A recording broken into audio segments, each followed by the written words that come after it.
Previously professor of medicine and head of rheumatology at All India Institute of Medical Sciences. Sir, आज की press conference के विषय में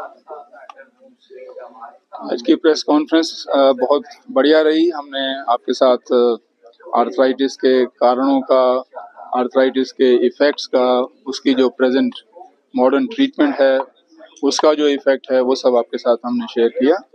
और जो लेटेस्ट एडवांसेस हुए हैं वो वर्ल्ड के एक्सपर्ट्स के साथ मिल कर के अपने नेशनल एक्सपर्ट्स का डिस्कशन इस कॉन्फ्रेंस में किया जाएगा और इससे एक साइंटिफिक लेवल पे बड़ा बेनिफिट होता है अपनी एसोसिएशन के लिए और सब लोग अपडेट हो जाएंगे लेटेस्ट एडवांसेस के साथ। सर, जिस तरीके से गठिया पाए की बात की जा रही है, इंटरनेशनल नेशनल पे जो है इस तरीके से इस बीमारी को उठाया जा रहा है, तो क्या लगता है कि आने वाले समय में ये बीमारी का कोई पक्का इलाज हो पाएगा? देखिए, ऐसा है, जैसे मैंने पहले कहा है कि जो ऑटो इम्यून डिजीजेज हैं वो एक तरह से इडियोपैथिक मानी जाती है कि जिनका बेसिक कारण पता नहीं है किसी को, लेकिन कुछ फैक्टर्स आइडेंटिफाई जरूर हो चुके हैं जिनसे ये पता लगता है कि क्या चीजें हैं जो इन बीमारियों को बढ़ाने का काम करती हैं।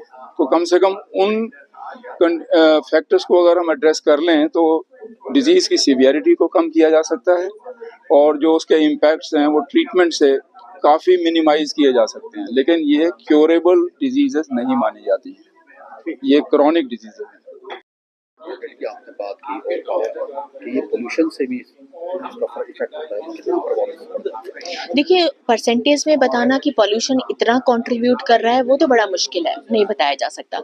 लेकिन पॉल्यूशन एक रिस्क फैक्टर होता है गठिया को करने का या फिर गठिया के लक्षणों को बढ़ाने का इंटरमिटेंटली। ये बात साइंटिफिकली प्रूव हो चुकी है। लेकिन पॉल्यूशन के साथ साथ बहुत सारे और भी फैक्टर हैं जो काम करते हैं गठिया होने में। तो जैसे कि अब मैं अगर कहूँ, स्मोकिंग, धूम्रपान बहुत एक इम्पॉर्टेंट फैक्टर है। ओबेसिटी, मोटापा एक बहुत इम्पॉर्टेंट फैक्टर है। लोगों का फिजिकल एक्टिविटी नहीं करना, क्योंकि फिजिकल एक्टिविटी भी हमारे इम्यून सिस्टम को एक्टिव रखने में बहुत बड़ा रोल प्ले करती है। या फिर कोई भी कारण जो स्ट्रेस बढ़ाता है, जिससे कि जो स्ट्रेस सिर्फ हमारे दिमाग में नहीं होती, सेलुलर स्ट्रेस भी होती है, जो हमारे बॉडी के सेल्स होते हैं उनमें स्ट्रेस होती है, इन्फ्लेमेशन हो जाता है, सूजन की स्थिति आ जाती है, फिर सेल डैमेज होते हैं, तो जो डैमेज प्रोडक्ट है वो एक्सपोज हो जाते हैं टू हमारे इम्यून सिस्टम, और फिर इम्यून सिस्टम आइडेंटिफाई नहीं कर पाता कि ये हमारे बॉडी के सेल्स हैं, क्योंकि उसने कभी देखा नहीं है जो मटेरियल कुछ रिलीज हो रहा है, और या फिर फॉरेन बॉडी है कोई जो अंदर आ गया है, तो वो हमारे सेल्स को ही डैमेज करना, हमारे बॉडी के टिश्यूज को डैमेज करना शुरू कर देता है।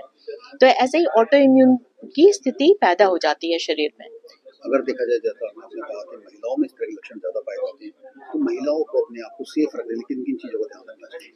देखिए, महिला और पुरुष जो रिस्क फैक्टर्स है सेम है, लेकिन जो ऑटो इम्यून गठिया है उसको होने की संभावना महिलाओं में ज़्यादा होती है, और ज़्यादा इसलिए होती है क्योंकि जो इम्यूनिटी के जीन्स होते हैं वो एक्स क्रोमोसोम पे होते हैं, और महिलाओं में एक तो डबल एक्स क्रोमोसोम होता है, और दूसरा जो उनके हार्मोन्स होते हैं, रिप्रोडक्टिव हार्मोन्स, ईस्ट्रोजन, प्रोजेस्टेरोन, वो भी इम्यूनिटी को मेंटेन करने में एक रोल प्ले करते हैं।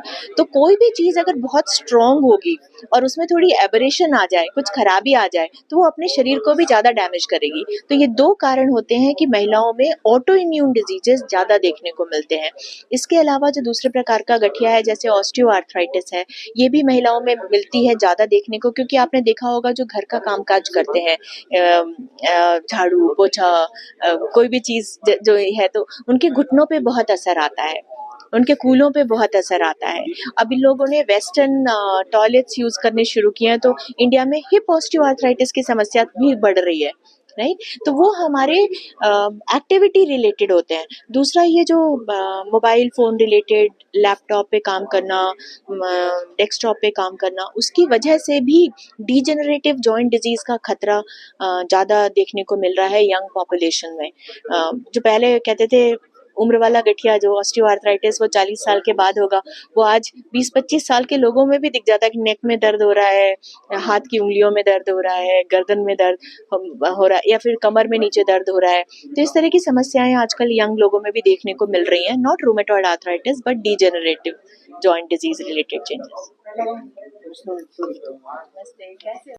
हेल्थ आईफोन 2025 भारत में होने जा रहा है, इसमें देख रहे हैं कितने देशों के डॉक्टर्स इसमें पार्टिसिपेट करेंगे? इस कॉन्फ्रेंस के अंदर 15-20 देशों से लोग आए हैं, नेबरिंग कंट्रीज से भी, विदेश से भी, ऑस्ट्रेलिया से भी, अमेरिका से भी, इंग्लैंड से भी, नेपाल से भी और अफ्रीकन कंट्रीज जैसे टंजानिया से भी लोग आए हैं। अगर बात की जाए जैसे गठिया बाई की बात का थर्ड डेट की, अभी जैसे आपने ही कहा इस कॉन्फ्रेंस में बताया गया कि पोल्यूशन से भी इसको इफेक्टेड होता है, तो ये कितनी प्रकार की गठिया होता है, तो क्या क्या ट्रीटमेंट हो सकते हैं? जी, गठिया के कई वैरायटीज होती हैं। कम्युनिटी के अंदर जनरल पब्लिक में सबसे कॉमन गठिया को ऑस्टियोआर्थराइटिस कहते हैं। घुटने में ग्रीजिंग, ऑयलिंग कम हो जाती है, आलती पालती लगाना, जीना चढ़ना उतरना, उखड़ू बैठना दिक्कत होती है।